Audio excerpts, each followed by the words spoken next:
Nous avons la grande joie et le grand honneur d'accueillir Valérie Bugeaud. Alors, ceux qui ne connaissent pas Valérie, eh bien, restez avec nous parce que vous allez apprendre des choses et vous allez voir le droit et la géopolitique d'une façon totalement nouvelle et novatrice. Et donc, bienvenue Valérie dans cette émission. Donc, Valérie, quel est ton état, ton humeur du moment? Alors, je dirais que je me prépare à l'action, au combat, parce que je sais que l'automne et l'hiver seront terribles, vraiment terribles. Je pense que j'essaye de prendre des forces et surtout d'en donner à mon entourage, parce que je crois qu'on va rentrer vraiment dans le vif du sujet. Ouais. Et il faut se préparer à riposter et peut-être même à prendre des initiatives. Et en parlant d'initiatives, je me prépare aussi à une certaine initiative qui sera une nouveauté pour moi parce que je n'ai pas l'habitude de faire des... Enfin, je suis invitée à des émissions, mais je n'ai pas encore l'habitude de m'adresser de façon assez régulière à un public et je pense que c'est ce que je risque de faire dans les mois qui viennent. Pour moi, c'est un combat. Eh bien, regardez. Oh Donc, tu m'as accompagné dans mon lit un certain nombre de soirs. En tout cas, ce sont tes livres, en tout cas, qui m'ont accompagné dans mon lit, puisque moi, je lis dans mon lit la plupart du temps.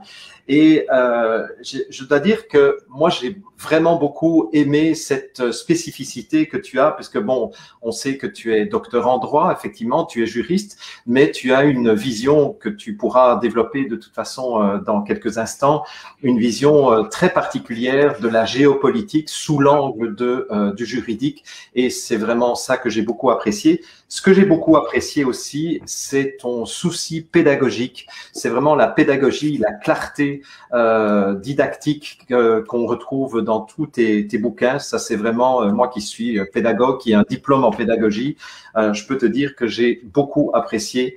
Et donc, voilà, j'ai lu Demain dès l'aube, le renouveau, qui est en fait un condensé d'un autre livre que tu as écrit, qui est Les raisons cachées du désordre mondial.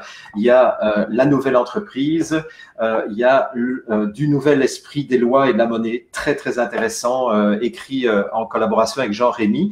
La première question que je te poserai, c'est quel est le regard que tu poses sur le monde et quelle est justement ta spécificité? Quelle est la spécificité de ton regard? Parce que je t'ai entendu plusieurs fois dire que tu étais la seule à avoir le regard et la grille de lecture que tu utilises pour analyser ce que nous vivons au niveau de la société actuellement. Alors, c'est quoi justement le regard spécifique que tu poses sur le monde? Bon, alors je vais recommencer un peu par ce que disait Chloé par le début, c'est-à-dire préciser que la cessation d'activité études de droit fiscal, c'est le titre de ma thèse qui n'a pas été publiée et que j'ai soutenue en 2005, pour laquelle j'ai eu toutes les félicitations. C'est une thèse qui a duré 10 ans, donc en général c'est plutôt assez mal vu aujourd'hui. Il ne s'agit pas de réfléchir trop longtemps sur un sujet, et en particulier sur le sujet de l'entreprise, c'est extrêmement dangereux. Et je le répète parce que maintenant je l'exprime. Pendant plus d'une décennie, j'ai tué ce sujet-là.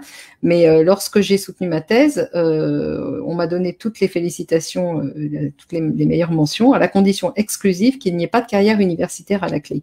Et à l'époque, j'avais été extrêmement surprise parce que ça n'a pas été écrit, mais ça m'a été mentionné, c'est-à-dire que je n'aurais jamais obtenu de poste à l'université suite à cette soutenance, du fait de cette restriction qui avait été mise officieusement, mais définitivement.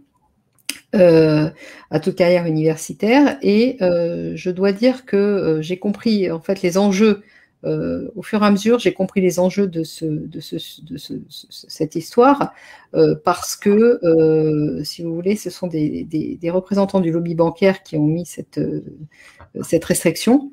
et que j'ai découvert parce que figurez-vous que j'ai fait des dizaines d'années de droit sans connaître ce qu'était la participation, parce que c'était certainement étudié dans en sociologie, en philosophie, je ne sais quoi, mais en tout cas en droit des affaires, c'est un sujet qui a été mis sous le tapis et plus qu'enfoui. Donc j'ai découvert, en fait, j'ai réinventé le fil à couper le beurre. J'ai fait une théorie unifiée de l'entreprise qui reprenait en fait les fondamentaux de la participation, qui n'a jamais pu se manifester en France pour les raisons que nous sommes devenus depuis déjà longtemps une colonie de l'Empire britannique, c'est-à-dire soumis à l'ordre juridique britannique, c'est-à-dire commercialo-maritime, et que le capitalisme qui s'est imposé est un capitalisme que l'on appelle capitalisme à tort, parce que c'est une version du capitalisme qui est la version hollando-britannique et qui est une pure scélératesse. Ce n'est pas une idéologie, ce n'est pas une théorie, c'est en fait à peine déguisé une façon d'imposer une hégémonie juridique, culturelle, financière, mondiale, et que ça s'est imposé par le biais des règles de droit. Et donc ma particularité, pour en revenir à ce que Jean-Jacques me demandait, ma particularité, c'est de faire en fait du droit sous l'angle de la philosophie du droit, de l'évolution des institutions et en réalité d'une conception politique du droit. Et c'est ce que les juristes n'ont plus le droit, si je puis m'exprimer ainsi, n'ont plus l'autorisation ni l'autorité de faire. Parce que au fur et à mesure de dérive en dérive, on en est arrivé à avoir une conception extrêmement utilitariste du droit et qui aujourd'hui est mise entièrement au service de la haute finance et des multinationales.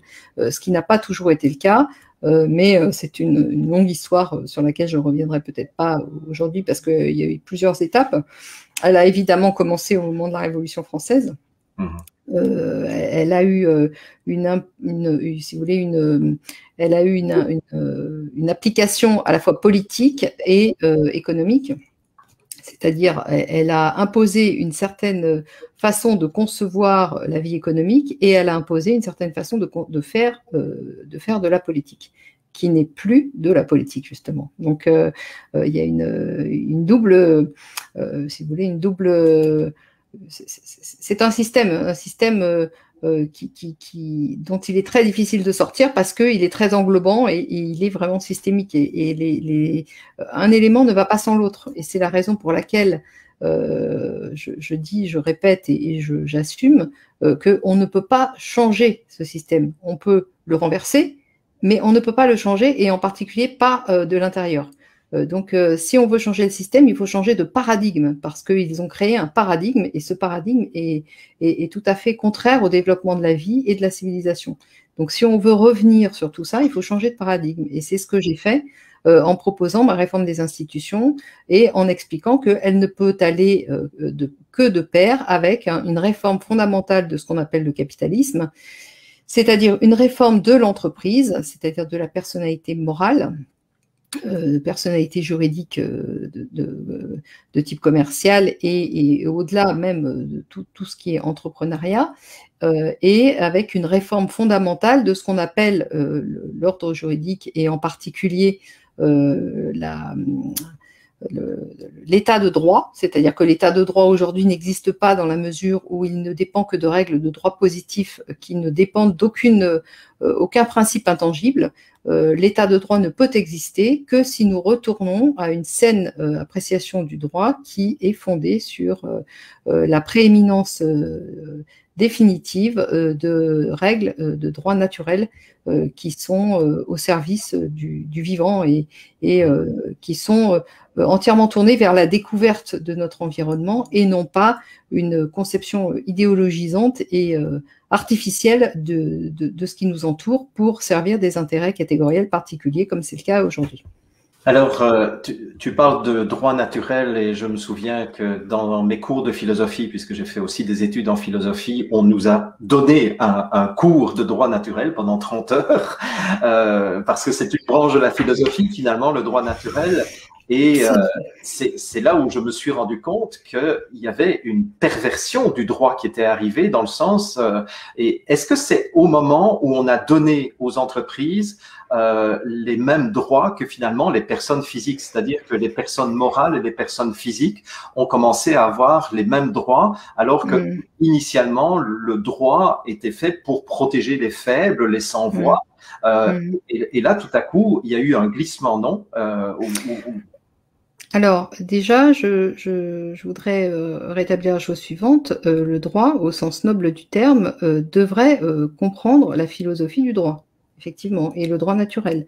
Ça devrait être des branches incontournables de l'enseignement et de la compréhension de ce qu'on appelle le droit. Le droit n'est pas forcément là pour défendre exclusivement ce que tu décrivais, Jean-Jacques, mais le droit, il faut bien comprendre sa raison d'être. Le droit n'est là que pour permettre la vie en commun. Et permettre la vie en commun, ça veut dire limiter l'hubris de certains individus ou catégories d'individus. À partir du moment où on n'est plus dans ce concept-là, on n'est plus dans le droit. On est dans la réglementation utilitariste au profit d'une hégémonie. Mais ce sont deux choses différentes. Et c'est effectivement, aujourd'hui, nous vivons dans un État qui n'est pas un État de droit. C'est totalement irréaliste de dire que nous sommes dans un État de droit parce que le droit, c'est comme la monnaie, ne remplit plus la fonction pour laquelle il est né, en fait. Le droit, comme la monnaie, sont nés pour permettre le développement du groupe. À partir du moment où ces deux fonctions ne remplissent plus cette finalité, eh bien, nous avons dévié. C'est une impasse. On est dans une impasse civilisationnelle. Et je dois dire que là où je suis effectivement la seule, c'est que, en effet, les juristes ne se posent plus aucune question sur la finalité de la règle, qui leur a été interdite par des théories qui se sont imposées au début du XXe siècle en particulier, ne se posent plus de questions sur la philosophie, ce qui a une relation évidente avec la finalité, mais tout ça a été mis de côté pour rentrer dans une option machiniste, utilitariste du droit qui était finalement adaptée aussi à la révolution industrielle. Mais je dois dire que nous sommes en train d'entrer dans une nouvelle ère. On n'est plus, la révolution industrielle est derrière nous, et je pense que maintenant l'avenir de la politique et de la géopolitique va être justement au retour de ces sujets qui ont été mis sous le tapis, qui ont été, comment dirais-je, annulés, supprimés, qui ont disparu des radars et de la vie en général, pour revenir. Vous savez, c'est comme un boomerang. Plus vous cherchez à étouffer une réalité, plus elle revient violemment. Et c'est ce qui est en train de se produire actuellement. À l'issue de cette hystérie covidique, on aura soit basculé dans le totalitarisme et la disparition définitive de toute civilisation et de toute possibilité de vie sur Terre de façon humaine, c'est-à-dire avec une certaine liberté même de penser et d'être. On sera devenu finalement des pièces détachées pour ceux qui sont les dominants, des pièces de rechange, c'est ce que je dis, des pièces biologiques de rechange pour ceux qui visent la vie éternelle, soit on aura cette prise de conscience du caractère radical de ce qui nous a été imposé, et à ce moment-là, on retrouvera la voie de la civilisation. En tout cas, moi j'ai une question qui me tarabuste depuis maintenant plus d'un an, parce que j'ai été, comme je me suis déjà battu contre la pseudo-pandémie de grippe H1N1, qui n'était finalement qu'une répétition générale de ce que nous vivons depuis début 2020. Et c'est pour ça que j'ai réagi tout de suite début 2020, parce que je me rendais bien compte qu'ils allaient refaire exactement la même stratégie, sauf qu'ils avaient tiré les enseignements de tout ce qui s'était passé. Moi, ce qui me préoccupe, c'est que je me rends compte que, pour l'instant, alors que je suis en contact avec beaucoup d'avocats au Québec, en Belgique, en France, etc., je me demande, est-ce qu'il y a des chances que ces actions qui sont mises en place par différents avocats aboutissent avant l'instauration de la dictature, parce que au Québec, ils ont mis en place des procédures, mais qui ne vont être plaidées que dans 3-4 ans. Mais dans 3-4 ans, où serons-nous? Alors, je suis vraiment préoccupé, et quand tu dis il va falloir changer de paradigme et renverser le système, c'est quoi ta vision des choses? Bah oui, il y a tout à fait de quoi être préoccupé. Je dirais que en fait, un changement de paradigme, ça se fait par différents aspects et par différentes prises de conscience. Les mesures juridiques qui sont prises par certains avocats, pas tous, mais heureusement, il y en a quand même qui se dressent pour défendre la liberté, sont des mesures nécessaires à plus d'un titre. Déjà, elles ont la même vocation politique que de grandes manifestations, c'est-à-dire qu'elles ont pour vocation de mettre une certaine pression politique sur le pouvoir en place. Ça, c'est peut-être finalement leur utilité première. Et la deuxième utilité, c'est aussi de réveiller en fait les gens. C'est-à-dire que ceux qui ne participent pas aux actions constatent que certaines personnes ne sont pas d'accord avec elles et qu'elles ont des arguments valables à faire valoir. Et ça, c'est une deuxième utilité très importante de ces actions. Je dirais qu'au niveau politique, l'utilité de ce genre d'action, pour moi, s'arrête à peu près là.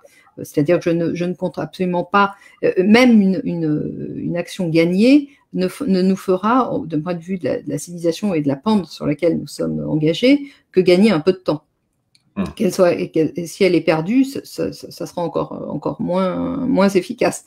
Donc je dirais que même gagner, ces actions-là n'auront pas d'utilité politique effective ni à court terme ni à moyen terme. En revanche, elles sont nécessaires pour les deux raisons que j'ai indiquées, de la même façon que les mouvements populaires de style Gilets jaunes ou enfin tous les mouvements qui se sont levés un peu partout sur la planète, en tout cas en Occident et dans les pays affiliés à l'Occident, ont cette vocation également, c'est-à-dire à mettre une certaine pression politique, sur les pouvoirs, je les appelle les pouvoirs non publics, c'est-à-dire les pouvoirs privés en place, parce qu'en réalité, tous les pouvoirs publics dans nos États ne sont que des relais d'influence du pouvoir privé qui a pris le contrôle effectif de toutes les institutions qui existent. Donc, dans ce cadre-là, je dirais que tout doit être mené de front, y compris les actions juridiques, les actions de type manifestation, tout ce qui permet d'avoir une visibilité publique de contestation par rapport à l'illégitimité et la non-représentativité effective des pouvoirs en place est utile. Mais ce n'est pas ça qui nous fera changer, qui fera changer la direction fatale que nos sociétés ont prise. La direction fatale ne pourra changer que par le changement de paradigme que j'expliquais. Et ce changement de paradigme ne pourra se faire qu'à partir du moment où une certaine masse critique d'individus aura pris conscience du danger extrême dans lequel nous sommes collectivement plongés, et également je dirais, c'est même un peu déroutant, de l'extrême facilité du fait que changer les choses n'est pas difficile en réalité. Il faut juste une prise de conscience parce que les gens sont tellement... Je m'en suis rendu compte parce que quand j'essaie d'expliquer ma réforme des institutions, je me heurte à des questions qui me surprennent, c'est un euphémisme de dire ça, qui me stupéfie en réalité. Les gens sont dans un univers où ils sont confortablement installés dans leur asservissement. C'est-à-dire que quand vous leur montrez, par exemple sur l'histoire du Covid, vous leur dites que des médicaments marchent et qu'on n'a pas besoin de vaccin, ils ne le croient pas. On est dans un système de croyance, les gens sont dans un système de croyance. Ce n'est plus l'activité rationnelle du cerveau qui est en jeu, qui est en fonctionnement, mais c'est un système irrationnel dans lequel ils sont perdus, en fait. Ils sont complètement... ils ont perdu leur repère et je crois que le plus dur, maintenant, c'est d'atteindre, en fait, le caractère fonctionnel de leur raisonnement.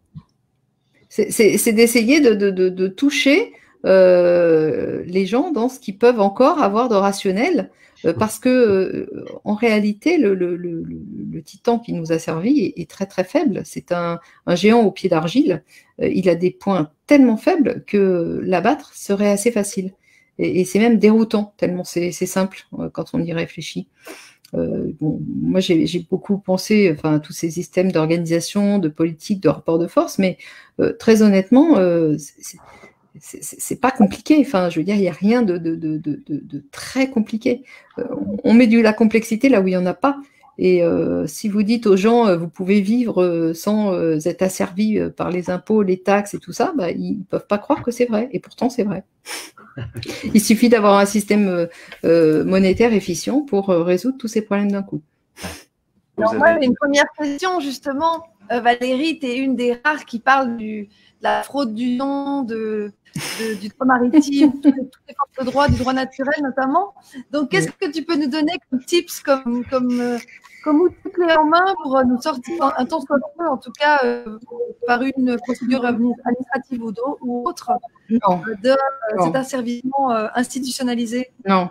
Non, on ne peut pas sortir de cet asservissement par une procédure juridique ou administrative. C'est ce que j'expliquais tout à l'heure. On a été totalement subvertis. Alors, cette histoire de fraude au nom légal a le don de m'agacer, pour la bonne raison que les gens qui dénoncent ça, en réalité, dénoncent l'hégémonie du système britannique. Mais quand ils font ça, ils remettent, ils jettent le bébé avec l'eau du bain. C'est-à-dire qu'ils profitent en dénonçant cette hégémonie britannique, qui n'est pas du tout la même chose que le droit tel que nous l'avons connu, tel que nous l'avons développé et pour lequel il s'est développé du reste, pour lequel il a été développé par les sociétés et par les civilisations, et en particulier les pays d'Europe continentale en étaient des bons représentants et la France, de ce point de vue-là, était la tête de file des représentants de ce système juridique. Eh bien, quand les gens dénoncent, au lieu de dénoncer l'hégémonie britannique, qui est une déviation de ce système, ils dénoncent tout le système de droit et en particulier, ils assènent de façon définitive que l'État civil serait une fiducie. De la même façon que les États sont des sociétés commerciales. Oui, depuis récemment, oui, mais dans un système de droit normal, l'État, c'est une entité publique qui n'a strictement rien à voir avec une organisation privée, qui est de type société. Donc, si les gens ne sont plus capables de faire cette différence-là, cette distinction, c'est que quelque part, il y a eu un saut dans l'inconnu qu'il est bon d'observer quand même.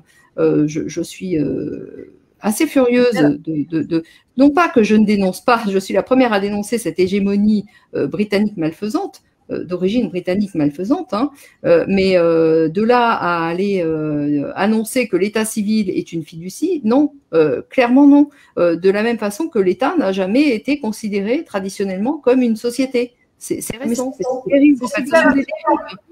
Ce sont des dérives liées à l'hégémonie de l'empire commercial britannique. C'est très intéressant, Valérie, parce qu'il y a une forme maintenant on va dire, consensus ou de croyance dans nos milieux, selon lesquels, effectivement, les États, la Suisse, la France et les autres pays sont des sociétés commerciales. Et du coup, quel est le lien entre l'État civil et la société commerciale? Est quand même quelque chose de commun. Les deux portent le même nom. La France, République. Non, c'est pas vrai, parce qu'on parle de République française ou de. Je ne sais pas exactement quelle est la dénomination pour la France, mais en tout cas, pour la Suisse, je sais qu'on est inscrit au registre du commerce belge, par exemple. Oui, alors effectivement, les États ont été inscrits, en particulier en France, ça s'est fait au moment de la création de l'INSEE en 1947, ont été inscrits à au registre du commerce. Mais ça c'est nouveau. Et puis, il faut quand même dire que malgré le fait que la France ait été inscrite comme ça, il n'y a pas eu d'effet immédiat, parce qu'on était resté sur le concept de droit selon lequel l'État est une entité juridique de nature publique.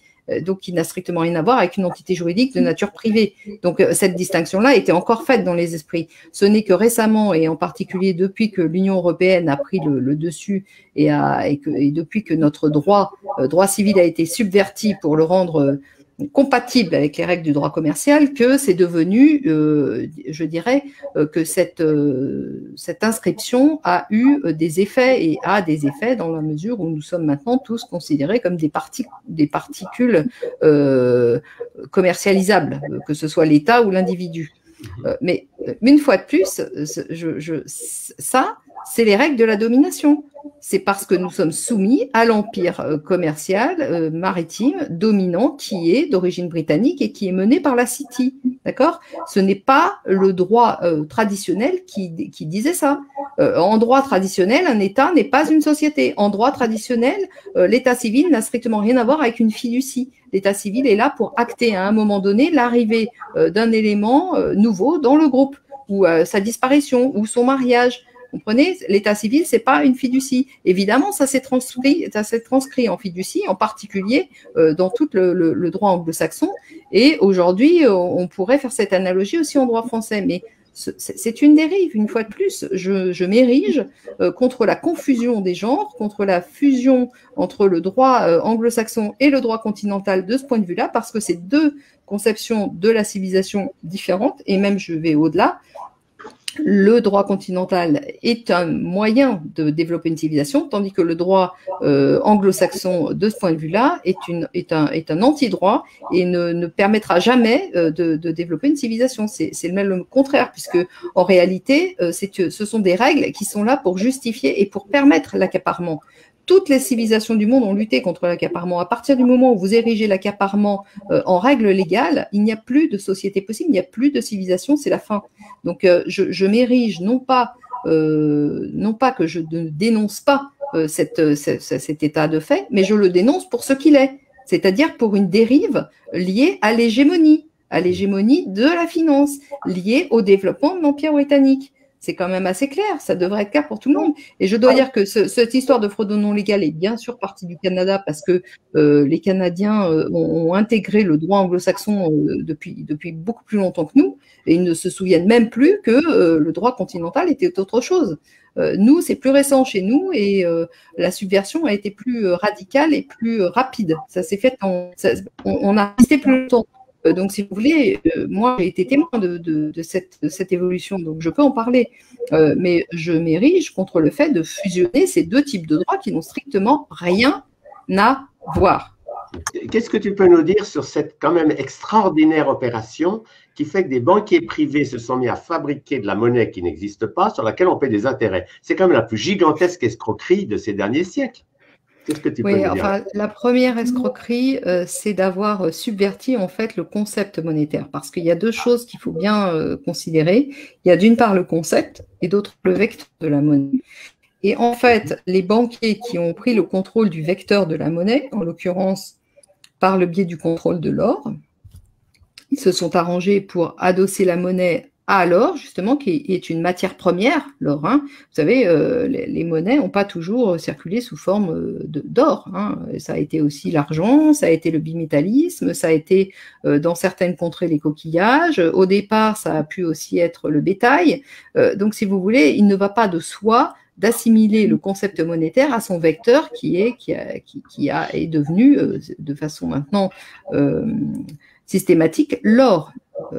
L'or en tant que matière première n'est pas apte à remplir de façon pertinente et en tout cas efficiente, la plus efficiente possible, les fonctions d'une monnaie.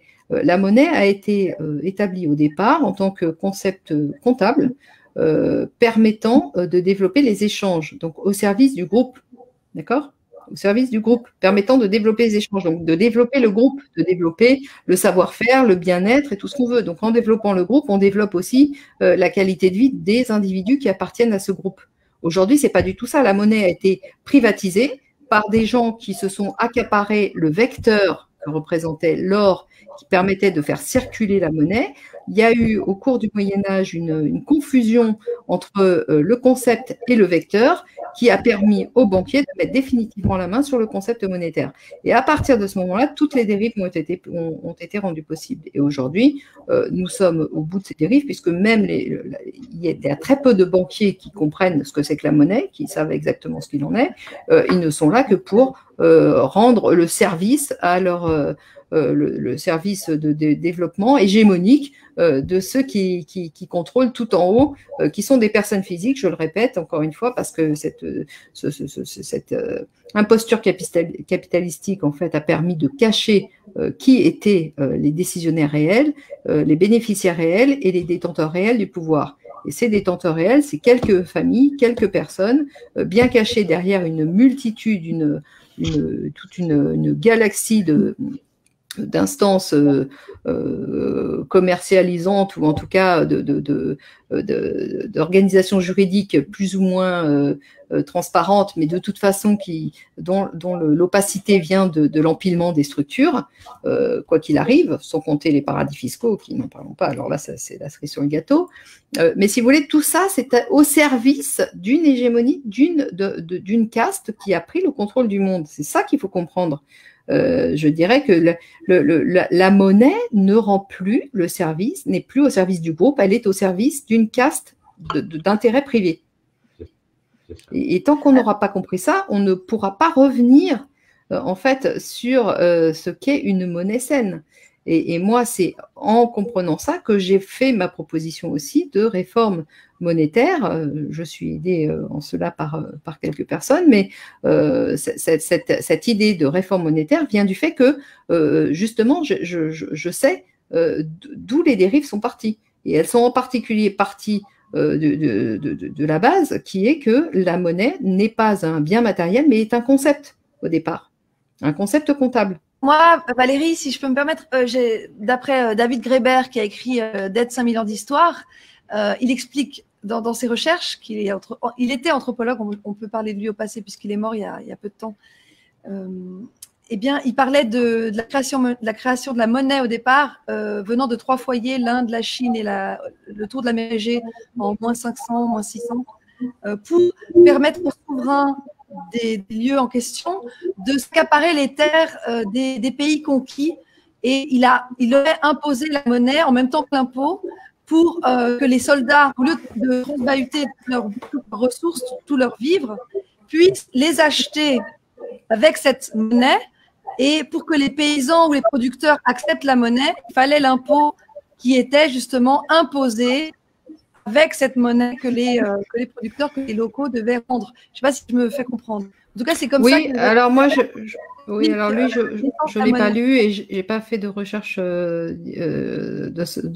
sur ces questions-là. En revanche, j'ai travaillé avec un banquier qui connaissait très bien l'origine de la monnaie. Malheureusement, il est décédé. Un peu prématurément du reste, mais l'origine de la monnaie c'est Sumer, hein, c'est pas et ça a été au départ pour permettre l'échange, non pas pour permettre l'impôt, mais pour permettre l'échange de biens qui n'avaient pas de corrélation directe et en fait c'est un système d'étalonnage de la valeur qui permet justement de comparer des biens qui n'ont a priori rien à voir les uns avec les autres pour leur donner une échelle de valeur qui permet d'échanger selon un tiers, un élément tiers qui est l'intervention de la monnaie. Mais je ne sais pas. Moi, je parlais de la monnaie métallique, pardon. Effectivement, les systèmes. Ah, bah oui, non, mais ça. Oui, justement. Moi, j'avais pas la monnaie, effectivement, pour se mettre d'accord sur les termes. Il faut qu'on se mette d'accord sur on parlait de la monnaie sous forme métallique. Voilà, mais la monnaie n'a pas toujours été sous forme métallique. Je vous signale quand même que l'Empire britannique s'est développé. La monnaie, c'était un bâton. Oui. D'accord. Système de comptabilité. Après, on appelle ça monnaie ou voilà. Donc la monnaie métallique, c'est autre chose. Et les banquiers n'ont eu de cesse justement d'imposer le vecteur monnaie métallique, et en particulier l'or, qui était beaucoup plus facilement contrôlable que l'argent, qui n'est pas en quantité finalement limitée et donc qui n'est pas facilement accaparable. Donc l'objet éternel des banquiers, ça a été d'imposer l'or, qui est une matière première, en tant que monnaie. Moi, je reviens à ce changement de paradigme parce que je pense que ça, c'est vraiment la question centrale qui nous occupe actuellement. Parce que là, on est en train de voir un plan qui se déroule vers un État totalitaire, enfin, des États totalitaires ou même un monde totalitaire. Et ma question, c'est qui aurait le pouvoir? Bon, j'ai bien entendu l'importance de faire pression sur la caste politique, etc. Mais on le sait que les politiciens ne sont que des marionnettes dans les mains de la finance internationale, etc. Alors, qui aurait le pouvoir de renverser ce système et d'imposer un nouveau paradigme? Moi, je vais te répondre, Jean-Jacques. C'est tout le monde qui a ce pouvoir-là. On ne peut pas avoir de pouvoir si on ne sait pas contre qui on lutte. Il faut comprendre que ce système politique a été imposé par l'Empire britannique. Le Parlement, le mot même de Parlement, la notion de Parlement, ça vient de la Magna Carta, et ça a été en fait une révolte des grands féodaux contre le pouvoir royal centralisateur, qui n'avait strictement rien à voir avec le développement de l'intérêt populaire. On est bien d'accord. C'est les grands féodaux qui ont pris le contrôle, qui se sont opposés à l'idée selon laquelle le roi était le primus inter pares. D'accord? Ce sont les grands féodaux qui ont mis le roi sous leur coupe. C'est une révolte des grands féodaux contre le roi. Ça n'est absolument pas démocratique. La démocratie n'a strictement rien à voir avec le Parlement. Il y a une confusion. Tant qu'on ne sait pas d'où viennent les choses, on ne peut pas lutter parce qu'on ne sait pas contre qui lutter. Donc c'est évanescent. On se dit, mon Dieu, c'est un état de fait, c'est la fin du monde, c'est comme ça, c'est la fatalité en réalité.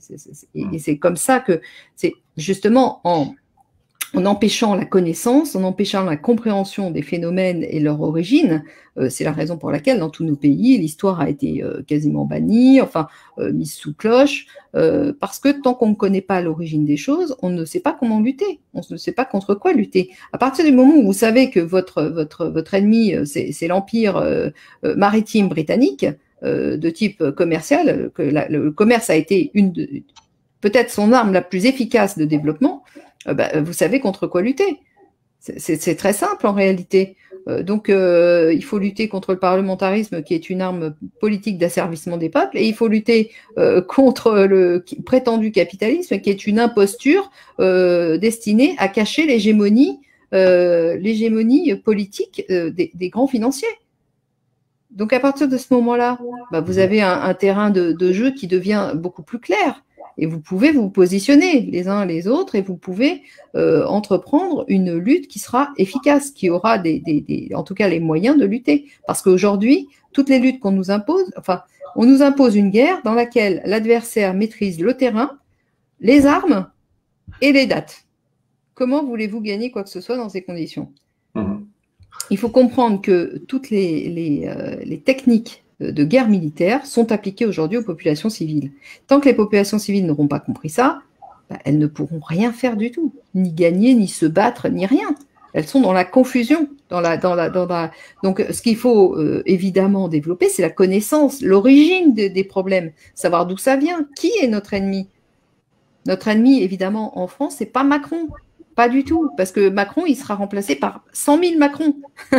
Je veux dire qu'il pourra Macron féminin, Macron masculin, Macron sous forme animale. Vous voyez, le sujet, c'est pas les personnes, c'est le système qu'il faut abattre. Et ce système, il faut l'abattre. Pourquoi? Parce que c'est un système hégémonique qui est là. C'est un système de domination.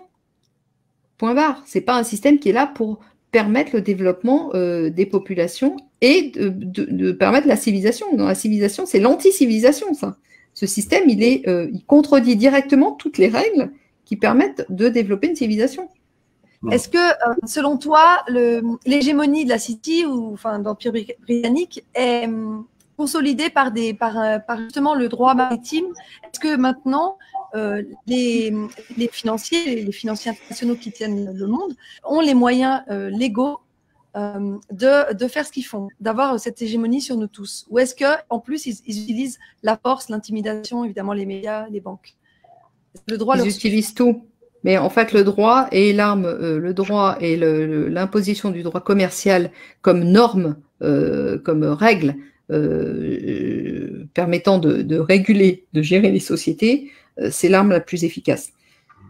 Mais il faut bien comprendre que leurs armes, c'est le droit parce que le droit permet de développer l'anonymat. Et c'est parce que ces gens-là restent anonymes qu'ils sont intouchables. C'est l'anonymat et c'est la rupture en fait entre celui qui prend la décision, qui en bénéficie, et celui qui en est responsable. Il y a une rupture et là, une rupture historique entre le pouvoir et la responsabilité. Aucune société digne de ce nom ne peut se développer sur une rupture entre le pouvoir et la responsabilité. C'est juste impensable. Et ça, c'est justement tout l'objectif du droit commercial d'origine anglo-saxonne. Alors, je ne vous parle pas du droit anglo-saxon du XIIe siècle. Je vous parle du droit anglo-saxon qui s'est développé après Cromwell. D'accord ? Donc, c'est celui-là dont il est question. Fait de trust, d'organisation anonyme.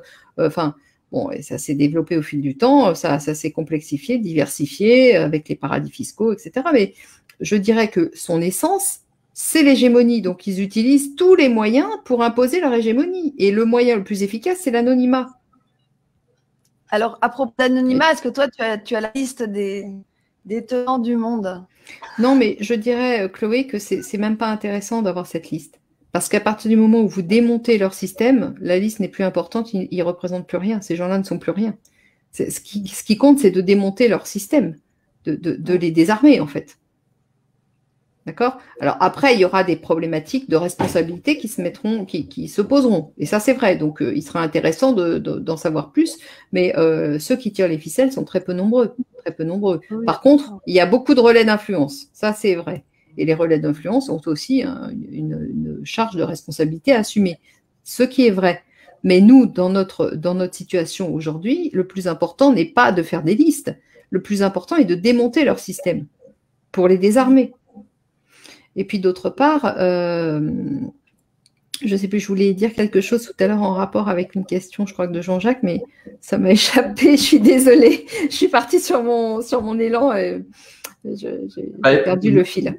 Ma dernière question, en tout cas, c'était qui a le pouvoir d'imposer un nouveau paradigme? Oui. Non, en fait, le nouveau paradigme, il n'y a pas de pouvoir d'imposition. Le nouveau paradigme s'imposera par la force des choses quand les gens auront compris. C'est un mouvement de fond. Ce qui est long à imposer, c'est la compréhension du monde. C'est de travailler le terrain, c'est-à-dire de faire comprendre aux gens ce qu'il en est vraiment. Mais une fois que ce travail de fond est fait, ça sera une vague qui emportera tout le reste. Parce qu'il y a quand même l'instinct de survie, normalement, chez les individus. Et cet instinct de survie ne peut se développer que par rapport, quand les gens ont compris qu'ils sont en danger de mort. Vous savez, la grenouille, quand elle est plongée dans son bain gentil d'eau chaude, là, elle commence à bouillir. Au début, elle se sent très bien dans son bain. Mais si elle comprend que la finalité, c'est de la mettre à la casserole et finalement de finir dans une assiette et d'être mangée, dans ces cas-là, si elle comprenait ça, elle aurait envie de sortir. Même si c'est très chaud, même si elle se brûlait une patte, elle serait capable de se couper un bras pour sortir de sa casserole. Mais tant qu'elle comprend pas ça, qu'elle comprend pas que la finalité, c'est de finir dans l'estomac de ceux qui la font cuire, elle n'a pas intérêt à sortir de son confort douillet d'eau frémissante. Le sujet, c'est qu'il n'y a pas un pouvoir d'imposer. C'est qu'en réalité, c'est une vague qui s'imposera toute seule quand les gens auront pris conscience du phénomène de danger ultime dans lequel ils sont et de la menace. D'où vient la menace? Si vous n'avez pas d'ennemis à désigner, si vous n'avez rien sur quoi vous appuyer pour essayer de vous défendre, vous êtes désarmé en réalité. J'ai l'impression parfois la puissance de ce système, c'est d'avoir désarmé les gens par l'anonymat, en se rendant anonyme, en mettant tout dans une nimbe de confusion. Les gens sont dans la confusion mentale. Je trouve que ce que tu dis est très important parce que c'est vrai que cet anonymat, quand on s'adresse, on voit ça quand par exemple une grande société a pollué des tas de gens en Inde, jusqu'à ce qu'on puisse trouver, il n'y avait pas de responsable. Et cet anonymat est une catastrophe parce qu'effectivement, on peut reprocher quelque chose à quelqu'un. Si quelqu'un tue quelqu'un d'autre, il y a quelqu'un. Mais si on ne sait pas qui, on est dans une confusion totale. Voilà. Et alors, je dois dire que la caractéristique de ce qu'on appelle le capitalisme, qui est en réalité une version hollando-britannique du capitalisme, c'est justement d'avoir, elle tourne entièrement autour de l'anonymat et de la disparition de la responsabilité de celui qui prend et pour lequel les décisions, qui bénéficie des décisions. Et ça, c'est vraiment la particularité de ce qu'on appelle le capitalisme, qui est une imposture, je le répète, parce qu'il n'est pas fait au service des populations, il est développé en tant qu'arme pour imposer l'hégémonie d'une caste. Et donc, il est par nature instable. Alors, les économistes vont toujours nous justifier l'instabilité du capitalisme par des cycles et tout ça, mais c'est l'imposture. Le capitalisme est instable parce que c'est une arme d'hégémonie et qu'il a besoin de changer quand il a besoin de s'adapter au contexte pour pouvoir continuer à être efficace. Donc, il va imposer une règle à un moment, une autre à un autre, et tous les économistes là, bien pensants, vont être là pour justifier et légitimer toute cette instabilité. Mais il faut arrêter. On est dans l'imposture, je le répète. C'est pas du capitalisme, c'est une version très particulière du capitalisme et c'est une version qui est en fait une imposture politique, économique, juridique, tout ce qu'on veut. Enfin, c'est une imposture civilisationnelle. Hein. Et tout à l'heure, je voulais dire que l'instinct, je trouvais qu'en ce moment, l'instinct grégaire l'emportait sur l'instinct de survie. J'avais l'impression que le besoin des êtres humains de se retrouver en groupe, en tout cas pour la masse majoritaire de ceux qui vont à l'abattoir en ce moment, pour servir de cobaye, c'est plus l'idée de ressembler aux voisins et de faire pareil que les autres. C'est à cause de la confusion. Ben oui, parce que l'instinct de survie ne peut pas se manifester à cause de la confusion mentale dans laquelle sont plongés les gens. Ils n'ont pas les bons repères, ils sont confus. Et évidemment, les médias sont là pour aggraver les choses. Ça, bien sûr. Je ne fais pas de dessin là-dessus, je pense que vous êtes bien informés. Je crois qu'on est plus ou moins au courant. Par quel livre tu conseillerais de commencer la prise de connaissance, de conscience du système justement capitaliste, enfin le faux système capitaliste, etc. C'est celui-ci, non, moi, mon livre, moi, c'est celui le plus vaste qui aborde le plus de sujets, c'est Les raisons cachées du désordre mondial. C'est le livre, en fait, en 2016, quand j'ai commencé à savoir un peu comment m'adresser à un public plus large, parce que moi, j'étais quand même issue d'un milieu assez technique au départ, je savais pas trop comment, ça faisait des années que j'essayais de faire passer tout ce que j'avais découvert, tout ce que je savais, mais je ne savais pas comment m'y prendre.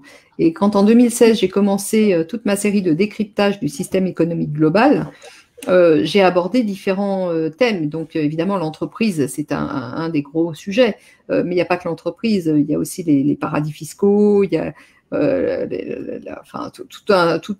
fait, je passe au crible tout un tas de choses, et en particulier aussi l'évolution du droit civil que nous avons subi assez récemment en France. Tout ça forme un tout qui permet en fait qui permet d'appréhender le système en tant que système.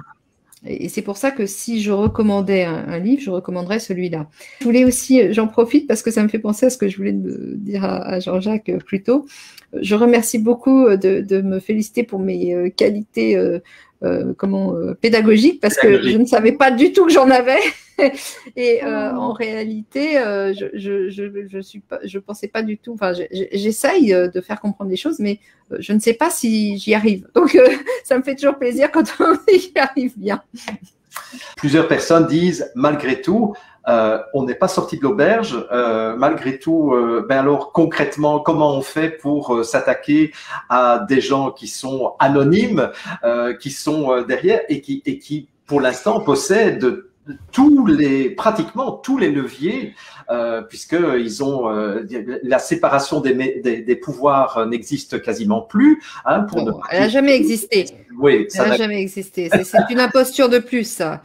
On a les systèmes, les régimes politiques dans lesquels on vit, ont fait la synthèse exacte de tout ce qu'il y avait de pire dans le régime britannique, l'Empire britannique, et dans le système français depuis Montesquieu, d'ailleurs qui a été complètement perverti, hein, parce que les travaux de Montesquieu, l'idée d'origine, c'était quand même de créer des équilibres des pouvoirs. Or là, l'interprétation institutionnelle qui en a été faite, c'est juste l'inverse. D'accord ? C'est la concentration ultime des pouvoirs dans les mains des partis politiques. Donc c'est exactement l'objectif inverse qui a été atteint. Donc là, on est dans l'imposture. Je ne sais même plus comment l'appeler parce que c'est l'imposture sur l'imposture. Donc ça prend des proportions dantesques, l'imposture. C'est pour ça que je parle de confusion mentale. Les gens sont dans la confusion mentale. Nos régimes politiques n'ont jamais été démocratiques. C'est l'antidémocratie depuis le départ. Donc il faut quand même bien comprendre ça. À partir du moment où on comprend tout ça, et là je réponds à la question, la voie à suivre, je l'ai indiqué sur mon site internet, c'est-à-dire il faut que les gens s'organisent de façon autonome, indépendamment de ce qui existe aujourd'hui, et je propose la façon la plus efficiente, la plus efficace de le faire, c'est de s'organiser en groupement d'intérêt, de façon à temporairement, pendant que le régime actuel est encore en place, de façon à pouvoir agir sur le personnel politique qui n'en est pas un, mais bon, on va faire comme s'il en était un parce qu'on l'appelle comme ça, tout le monde l'appelle comme ça, donc pour se faire comprendre, on parle comme ça, enfin je parle de personnel politique, mais c'est juste pour me faire comprendre du public, parce qu'en réalité, il n'a rien de politique ce personnel-là, c'est un personnel stipendié des pouvoirs privés, des pouvoirs financiers, donc le politique n'a rien à voir dans l'histoire. En tout cas, tant que ces gens sont en place, il faut s'organiser, les individus, les particuliers doivent s'organiser en groupement d'intérêt, c'est-à-dire reformer une communauté politique sur des thèmes qui leur tient à cœur, de façon à pouvoir devenir des lobbies citoyens, et à avoir une puissance politique vis-à-vis du personnel en place. Et une fois que ça sera lancé, en réalité, le système en place s'effondrera de lui-même, parce qu'il sera face à ses contradictions ultimes et il ne pourra plus tenir. Et il n'y a pas besoin de révolution ni d'armes pour faire ça. Il y a juste besoin de prendre conscience qu'il faut se réunir et redevenir des lobbies citoyens. Mais pour être efficace en tant que lobby citoyen, il faut défendre le même intérêt commun. Et ça peut se faire uniquement par les groupements d'intérêt. Ouais. C'est pour ça, elle est sur mon site. Moi, je vous donne la voie à suivre. C'est pas pour moi que j'ai fait ça. Je demande aux gens de s'emparer de mes travaux, de se les approprier, mais je n'arrive pas à faire passer le message parce que les gens sont dans une dynamique d'asservissement telle qu'ils n'arrivent même plus à concevoir autre chose, en fait. Ouais. Effectivement, et c'est ce que j'ai constaté ici au Québec, c'est qu'un certain nombre de personnes éveillées dès le mois de février-mars 2020 ont eu comme réflexe, en tout cas certains d'entre eux, d'acheter des grandes terres, parce qu'au Québec, il y a encore possibilité d'acheter des dizaines, parfois des centaines d'hectares en une fois, et de dire, eh bien, on ne veut plus de ce monde et on va s'organiser entre nous avec un système d'échange, une autarcie alimentaire, des monnaies locales, etc. Et donc, ça rejoint un peu ton idée de groupement d'intérêt, non?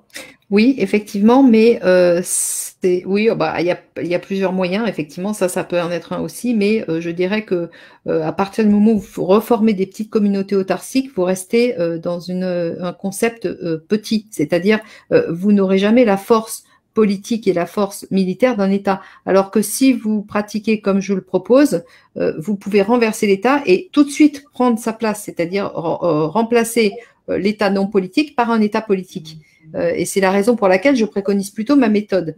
Mais effectivement, en fait, oui, c'est aussi envisageable, sachant que l'idée quand même, c'est d'avoir une certaine taille de façon à pouvoir avoir des forces publiques, c'est-à-dire des forces de défense, que ce soit en civil ou militaire, qui puissent ensuite être efficaces pour protéger le groupe nouvellement créé.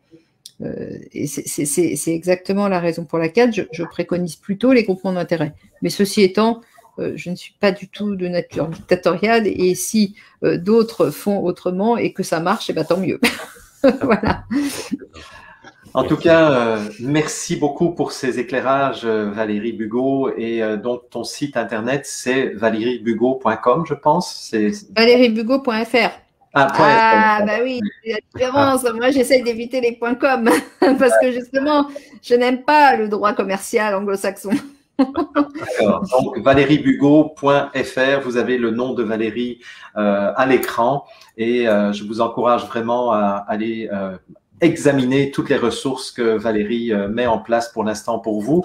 Et moi, je suis certain, Valérie, que nous allons faire des choses ensemble parce que je pense qu'effectivement, ce que tu proposes mérite d'être connu par un plus grand nombre parce que c'est notre seule voie de sortie effective. Moi, je n'en vois pas beaucoup d'autres. C'est que nous nous unissions dans des groupements d'intérêt qui n'ont plus rien à voir avec cette minuscule minorité de psychopathes milliardaires, comme je les appelle depuis plus d'1 an. Voilà. Oui, moi, j'ai un truc à dire à nos petits chérubins. Ils subissent depuis 1 an la cruauté des humains. On n'a rien vu venir, on s'est tous fait avoir.